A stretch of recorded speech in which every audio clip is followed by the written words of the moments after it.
Listen to the people. Listen to humanity. Listen to the parrot. Parrot TV. Parrot TV. Parrot TV. Parrot TV. Parrot TV. Listen to the people. Listen to humanity. Listen to the parrot. Parrot TV. Parrot TV. Parrot TV. Parrot TV. Parrot TV. Listen to the people. Listen to humanity. Listen to the parrot. Parrot TV. Parrot TV.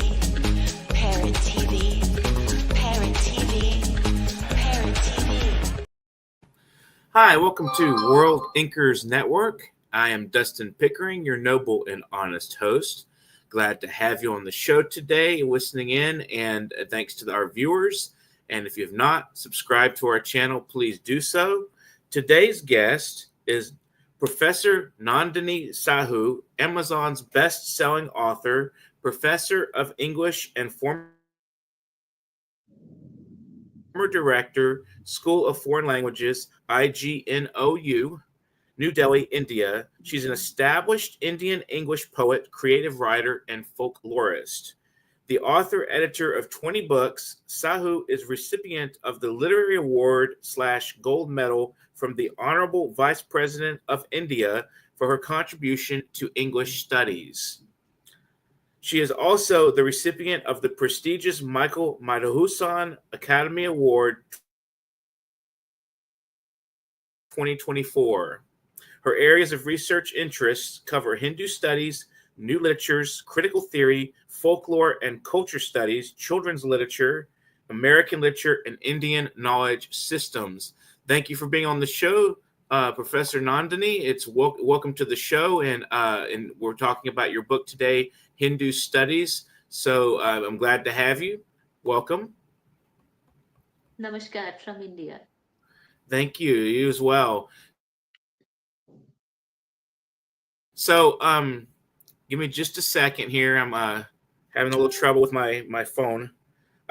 Just a momentary minute here. Okay, so my first question for you about your book, Hindu Studies, is did you come to any surprising conclusions in your research for the book? Thank you so much, Dustin, for inviting me for this conversation. This is the book. Wow. This book is launched only 10 days ago, and the title of the book is Hindu Studies, Foundations and Frameworks. It's published from Authors Press, India. I did a lot of research before I got into writing this book. In fact, I have written 2 books on Hindu studies. The one, Hindu Studies, Foundations and Frameworks, which is already released this month. And the next one will be Hindu Studies, the texts and contexts. That will be the second one. I will talk about it towards the end of this conversation. But today, let us focus on this particular book, Hindu Studies, Foundations and Frameworks. Your first question is rather interesting when you talk about any surprise conclusions while I did research to write this book. You know, Dustin, Hindu studies as an academic discipline, it has evolved significantly in the recent decades in India and many parts of the world. It offers many surprising revelations that challenge the common perceptions about Hinduism. They enrich our understanding and they reshape our pedagogical approaches in academia, especially in India, and also many foreign universities have started teaching Hindu studies. So, in my book, this particular book, I have tried to pinpoint some key findings and developments of Hindu studies as an academic discipline. For example, the plurality of Hindu traditions have been problematized here. Hinduism is not a monolith, it's rather an umbrella term, and it has diverse beliefs and philosophies. And the book is not exactly about Hinduism, it's about Hindu studies as an academic discipline. And when I did this research before I wrote this book, the revelation, the surprise element for me, as you asked me to talk about that, the surprise element was there are regional linguistic and sectarian variations with Hindu traditions. For example, the worship of Lord Krishna Mm, in North India, which is Vaishnavism, rather it differs significantly from the worship of Shiva in South India, which you call Shaivism or Shaiva tradition. And the impact of Hindu studies on pedagogy as a discipline is the teaching of Hinduism or Hindu studies. It emphasizes the regional diversities rather than presenting Hinduism as a single and a unified tradition.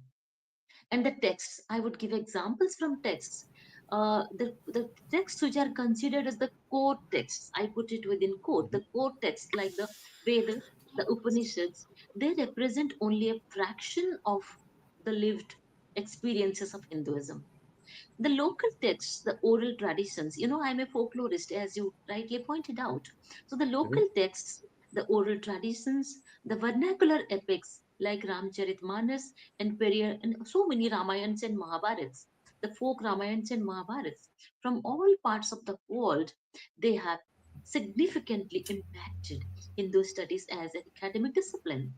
And now the curricula of many universities, they incorporate the vernacular traditions and the oral histories along with the classical, the Sanskrit texts. So in Hindu studies, there is no such basic difference or distinction between the Marga and the Deshi, the folk and the classical. They go together. There is this fluidity of dharma, the concept of dharma, which you can call in English as the moral and ethical duty, is highly context dependent, and it resists any rigid codification, any rigid tradition. It's very, very flexible. And to me, the revelation of dharma, the surprise element of dharma was it is interpreted differently based on caste, gender, age, and regional customs, variations. It reveals a pragmatic and adaptive ethical framework. And the impact on pedagogy is courses, academic disciplines, and the courses. They focus on case studies and the narratives. And another revelation to me when I did research for this particular book was the role of women and the marginalized voices. The surprise element for me when I discussed or when I thought or read about the role of women and the marginalized communities in Hindu studies was contrary to the stereotypes. Women and the marginalized communities have played important roles in shaping Hindu knowledge systems and practices. For example, the figures like Andal, Akka Mahadevi, and Dalit poets like Raidas, they have contributed so much to the Bhakti movement, to the devotional movements. And the impact on pedagogy is Dalit voices and the marginalized, the subaltern voices are coming up in a big way to Hindu studies as an academic discipline. And Dustin, another important element, the surprise element, as you would put it, was the impact of the colonial and the post colonial studies on Hinduism or on Hindu studies. Much of what is globally recognized as Hinduism today was practically shaped by the colonial interpreters and the post colonial reform movements immediately after colonialism was over. The categorization of Hinduism as a world religion and its emphasis on the texts over the rituals, they were heavily influenced by the British Indologists and the 19th century reformers like Swami Vivekananda. So we start reading about those when we get into Hindu studies as an academic discipline. Then another important discovery for me was in a subsisted religion versus textual religion. Something that we have been reading in the Hindu texts, like the rituals, the mm, festivals, the everyday practices of Hinduism, they often are very different from the textual prescriptions. For example, the practices like the Vratakathas, Vratas, the folk duties, the pilgrimages in the central are central to Hindu life, but they are underrepresented in the Hindu textual traditions. So, globalization is an important part of Hinduism, of Hindu studies. Hindu practices like yoga, some people even call that mhm. yoga, the meditation, Ayurveda. These things have transcended their religious origins and they have become global phenomenon today. And the impact of these practices on pedagogy is very interesting. They Mhm. explore our ethical and the cultural dimensions. And another important discovery for me was the interplay of science and spirituality. Both of them can be taken together. They can come amalgamate and create a new discipline. Hindu traditions, they include sophisticated cosmological and metaphysical theories that resonate with contemporary scientific paradigms. Texts like the Surya Siddhanta, Panchasiddhantika, Siddhant Shiromani, or concepts like the geometrical patterns, the mathematical patterns in the Kurukshetra, in the Mahabharata, they are best examples of science and religious studies going together. Texts like the Yoga Sutra, they talk about the Samkhya philosophy, and then they talk about consciousness, psychology, the mind and the body connection. So these things are a part of the book where I am critiquing the caste and social hierarchies, and I am talking about environmental and ecological insights in Hindu studies. Hindu cosmology and rituals, they emphasize harmony between man and nature, anthropocene and anthropomorphism, human beings, the study of human beings and the study of animals. Concepts like prakriti, which is nature, and the sanctity of rivers, trees, and animals, and their impact on the ecological consciousness. These things are encouraged in Hindu studies, and the students have started working on nuanced and the interdisciplinary and the inclusive approaches of Mhm. Hinduism. So that is what is the moot point of this book, that it's very, very inclusive. I talk about flexibility and inclusivity as a part of Hinduism and Hindu studies as an academic discipline in the book. That's very interesting. So, what is the difference between the traditional approach and cultural materialism, as you call it in your description of the book? Your approach is cultural materialism. So, could you help us define that and give us an idea of how you approach that? Thank you, Dustin. It's rather an interesting question. Cultural materialism and Raymond Williams, I think all the scholars have been reading those things. And, it's a literary theory, cultural materialism. It offers a distinctive approach to the study of Hinduism by focusing on the material conditions and socio-economic structures that shape our religious beliefs, practices, and our institutions. Cultural materialism, it prioritizes the study of the sacred texts like Vedas, Upanishads, and Bhagavad Gita as the primary sources of understanding Hinduism. So this is the traditional approach. Now, how cultural materialism approaches it? It examines how material realities like land ownership, caste-based labor systems, economic systems, they shape the religious practices and the hierarchies. I'll give an example.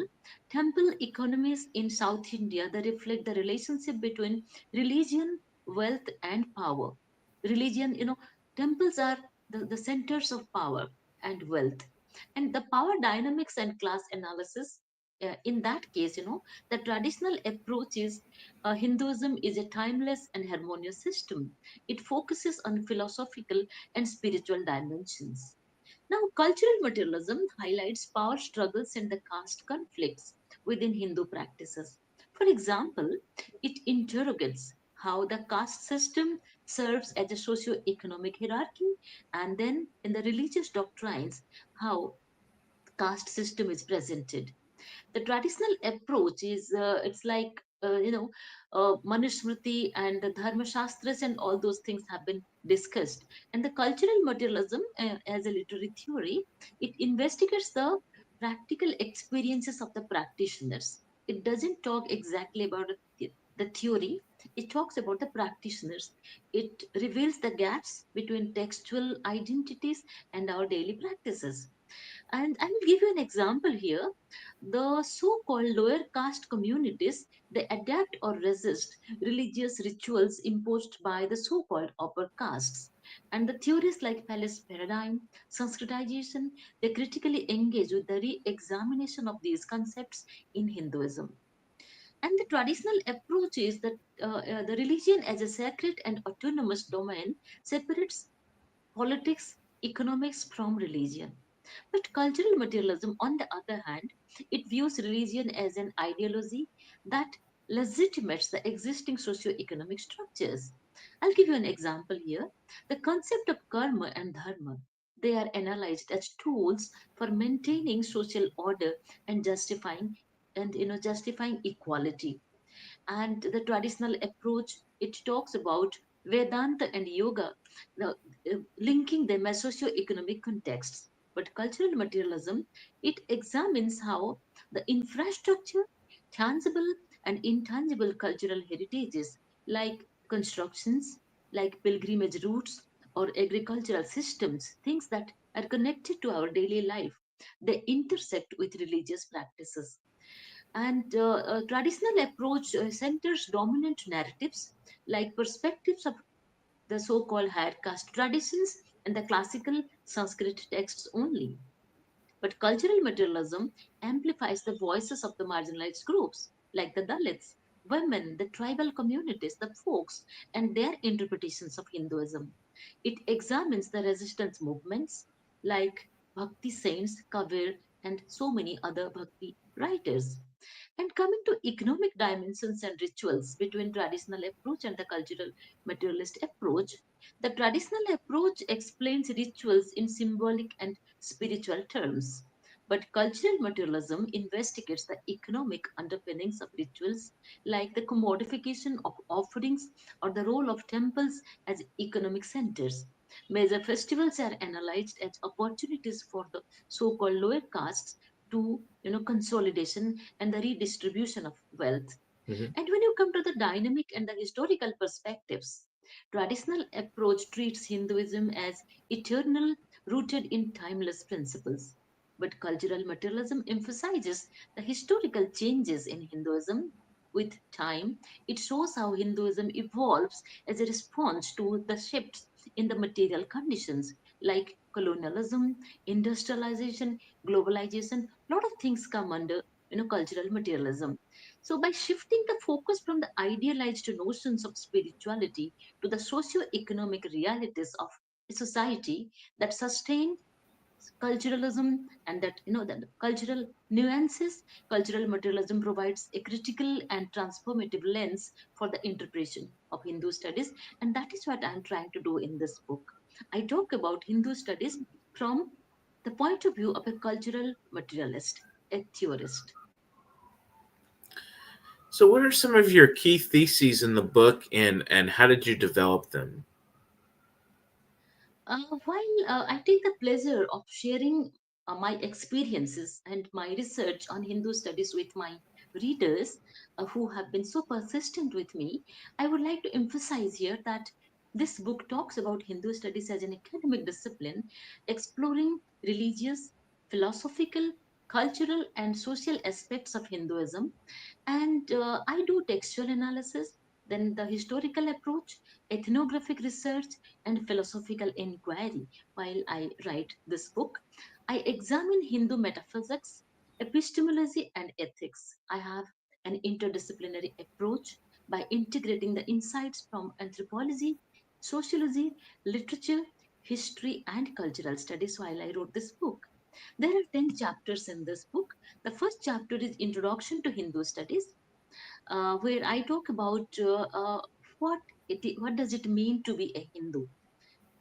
Do you mean by being Hindu, you belong to a particular religion or a particular state or a country or a region, or being Hindu is a way of life? I talk about that in the first chapter.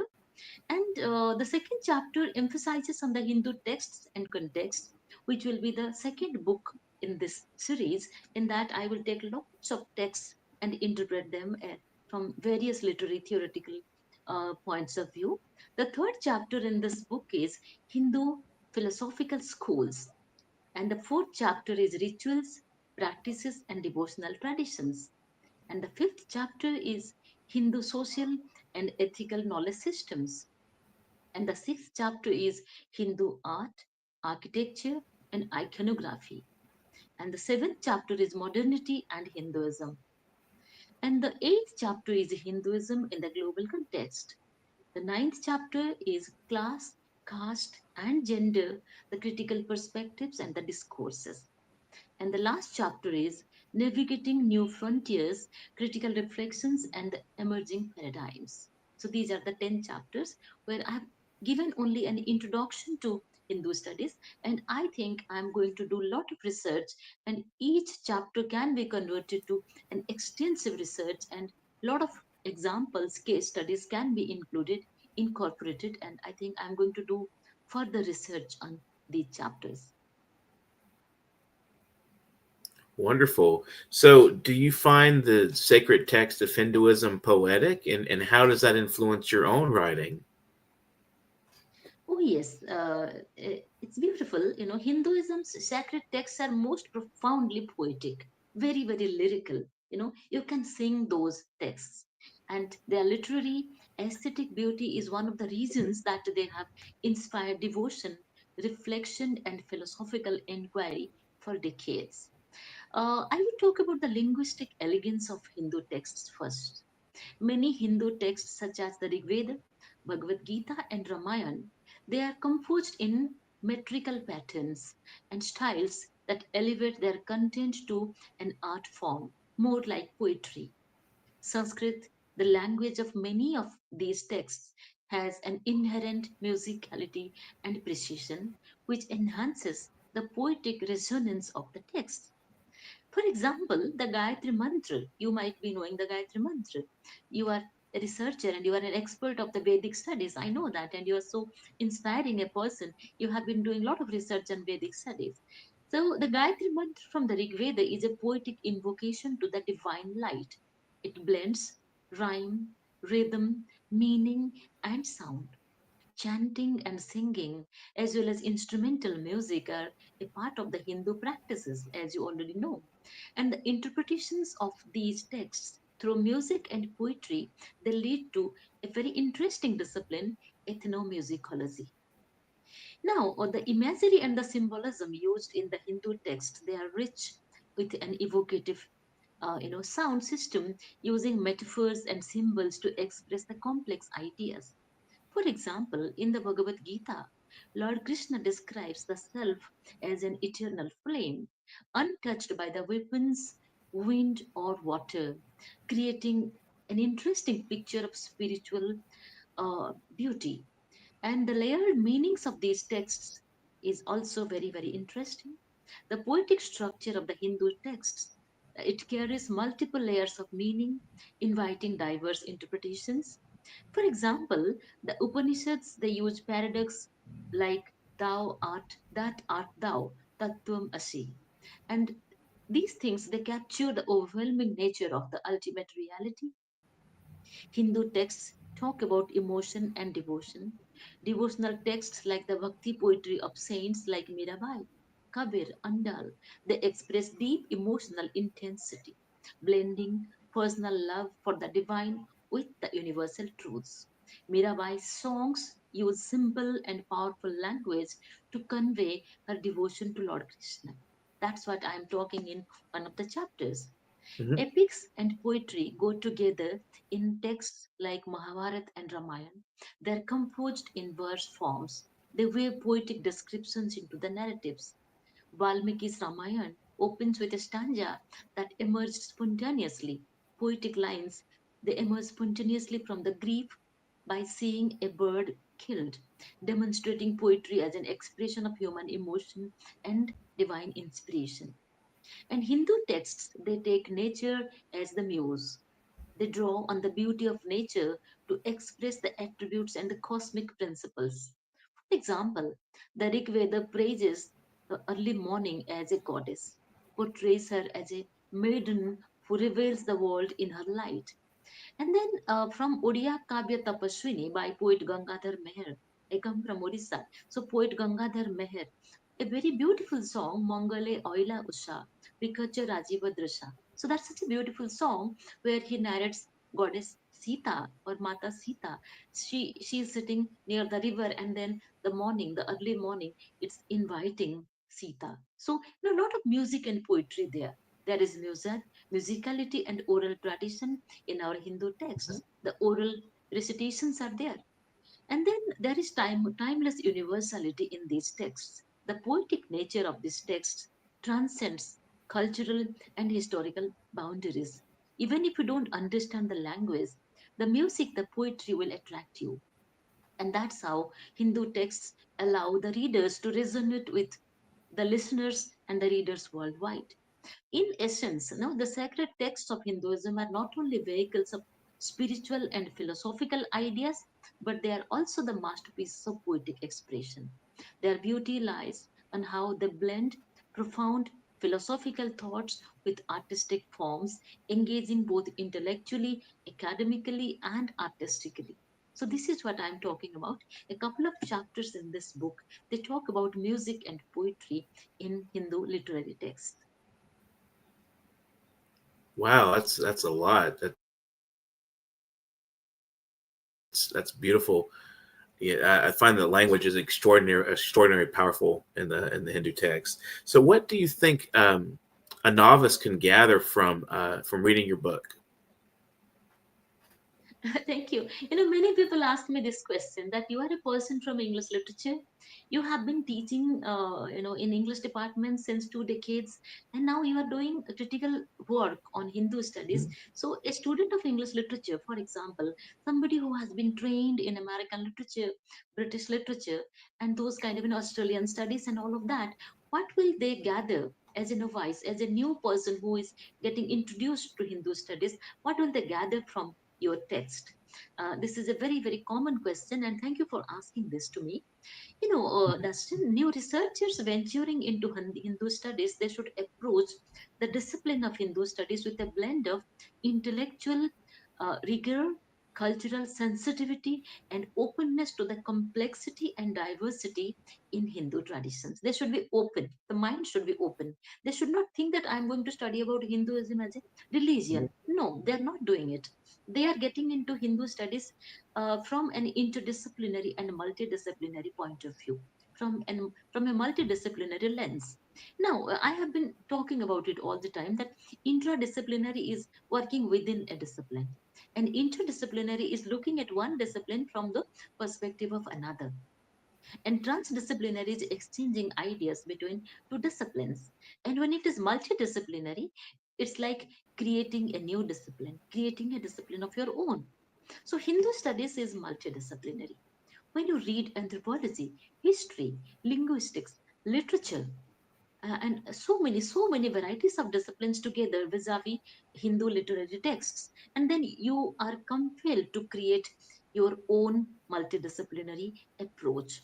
Hindu studies, they span philosophy, literature, history, sociology, anthropology, and religious studies, as I already told you. So, the novice, the researchers, they should integrate these diverse methods such as textual analysis, ethnography, comparative studies to understand the historical and the experienced dimensions of Hinduism. Example is a study of the Bhagavad Gita might combine philosophical inquiry with an exploration of its influence on contemporary politics or art. A lot of political science departments are introducing the Mahabharata, you know and then the researchers should understand the diversity of the Hindu traditions. Hinduism encompasses a wide range of practices and the schools of thoughts. The researchers should avoid generalizations when it comes to Hindu studies. It doesn't have a monolithic approach, rather it has a multidisciplinary approach. They should recognize the regional linguistic variations, the differences between Shaivism and Vaishnavism, Shaktism between North and South Indian traditions, and the traditions of many countries in the world. Hindu studies is not confined to India, it is all over the world. This is so much so in America, and you are the best example of that. So the examples are the worship and the practices in Tamil Nadu may focus on the local deities and the temple traditions, whereas West Bengal might emphasize on the worship of the mother goddess, like festivals like Durga Puja. So India Mhm. is a country with diverse traditions, and Hindu studies takes these things into consideration. So the students, the researchers should focus on the practices rather than on the theory, and they should engage with the marginalized voices. In the beginning itself, I said that Hindu studies is not just about the upper castes, It's about the marginalized voices. Conventional Hindu studies are often centered on the upper class perspectives. Now, the researchers should problematize that. They should engage with women, tribal communities, folks, Dalits, and other marginalized groups vis-a-vis Hindu traditional texts. They should explore how these groups have shaped and challenged the interpreted Hindu traditions, the traditional approaches. They should come to a very modern, a very contemporary approach. They should contextualize the historical narratives. They can examine Vedic texts, classical periods, colonial era, and the modernity, how all these periods have shaped Hindu practices and ideas. And they can investigate how the British colonial rule and the Orientalists they contributed to the Hindu studies and their influence in the modern global perception of Hindu studies apart from the Sanskrit texts, but the base should always be the Sanskrit texts. The most powerful and most profound texts of Hindu studies, the Sanskrit text should be the base, but in a new historicist and a cultural materialist approach, they should get into like Dalit and tribals and women's voices. So many of the folks, so many voices should be considered, and they should also engage with religion and politics when studying the role of Hinduism in shaping the modern world history and the modern Indian identity. They can recognize the global dimensions. They can explore how Hindu traditions have been reinterpreted in the diaspora communities as well, and how practices like yoga, they have adapted, they have been adapted for secular and commercial contexts worldwide. They should prioritize the interdisciplinary collaborations. They can think about the linguists who have analyzed ancient texts or with sociologists who have been studying the contemporary community dynamics. They should engage with the primary sources, no doubt, but at the same time, they should familiarize themselves with Hindu scriptures, epics, and the commentaries in other regional languages, in other Bhasha literatures. They should contextualize these texts with the oral traditions, performative art forms, and then they can pair study of a text of Ramayana with the performance of the Ram Lila in various parts of the country. Like folk Ramayans are performed in different parts of the country. So the students should take the so-called mainstream text and then draw a parallel with performative art forms, with poetry, with art, painting, dance, music, folk practices, and even medicinal systems, food systems, culinary systems. So everything should come under Hindu studies if it is a part of our research and pedagogy. While studying these rituals, they should participate as an observer participant rather than just as an outsider. They should engage as an insider. And most importantly, whoever gets into the research and pedagogy and Hindu studies, they should be open to complexities and paradoxes. I should not keep in my mind that I'm trained with British literature, American literature, so Hindu studies is something alien for me. No, that will not help you if you want to get into Hindu studies. So they should be open to complexities and the paradoxes. Hinduism is rich with with so many apparent contradictions. One very interesting example is the coexistence of polytheism and monotheism, and then asceticism and materialism. Everything they are so contradicting, they're so contradictory, but again, they are a part of our Hindu literary discourses. So the new researchers should embrace these complexities as integral to the tradition rather than as problems to be resolved. These are problems. If there is some contradiction Mhm. in Hinduism, that's not a problem. That is integral to the tradition. Like in India, we always say unity in diversity. So, unity in diversity can also be applied to the interpretation of the Hindu texts. For example, the Bhagavad Gita, it advocates for detachment. At the same time, it talks about active engagement and attachment in the world.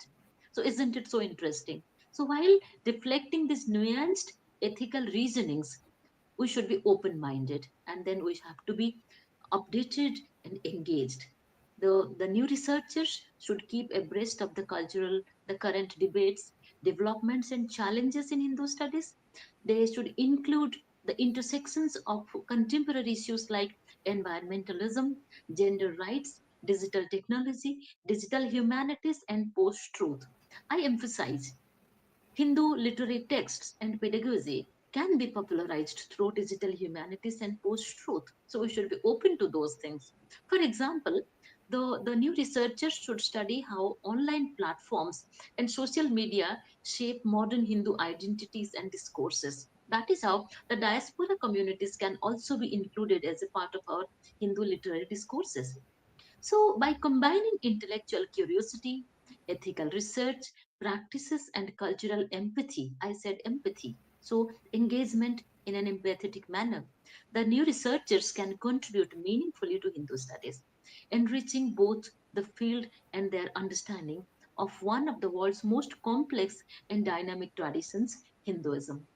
So this text is basically about that complexity, acceptance, inclusivity, flexibility, examining, re-examining, reading, rereading. So while I did my research to write this book and also the second book, Hindu Studies, Texts and Contexts, I was humbled. I had to go through so many texts. I had to learn a new language. I learned Sanskrit. Wow. So my research engaged me Mhm. in understanding a very complex tradition. And I will not claim that I'm an expert of Hindu studies because I wrote these two books. Rather, I would humbly and most, in a very committed manner, I would say that I'm a researcher of Hindu studies forever. Wow, that's beautiful. So thank you for being on the show today. And my final question for you: would you have any advice or any thoughts to share with our audience concerning writing and reading and getting published? Anything to say to our fellow people out there watching today? I don't have an advice per se. Like I said, that I will not claim that I am an expert of Hindu studies. Rather, I am a researcher of Hindu studies. So my only advice to the youngsters should be open-minded. Read as much as you can. Read your scriptures. Read the religious scriptures of all religions, not just Hinduism, but all religions in the world, and get into comparative study. Mhm. Well, thank you for being on the show today. It's been pleasant talking with you, and good luck with the book. You can show it to us if you would like here at the end. And I invite all people viewing today to subscribe to the channel and share this wonderful interview, get some words out of wisdom and thought. And if you want to be in touch with me, Dustin Pickering, to be Thank you so much, Dustin. It's a pleasure on the talking to you show as a as ever. guest, you can reach Thank out you at so much. World Anchor Publication. Thank you so much. Wonderful talking with you. Yes. Thank you. Thank you for inviting me. Publication.worldanchors@gmail.com. Well, you're welcome. Very welcome. And you can get in touch with me there. And we will see you guys in the next show. Tuesday, we have Alexander, and we had them on the show a few weeks ago, and it kind of busted, but we're going to have them on again. You'll see an announcement pretty soon. So thank you for watching, and you guys have an excellent day. And remember, get to writing really quick and get to reading as well. Thank you so much. Thank you. Listen to the people. Listen to humanity. Listen to the parents.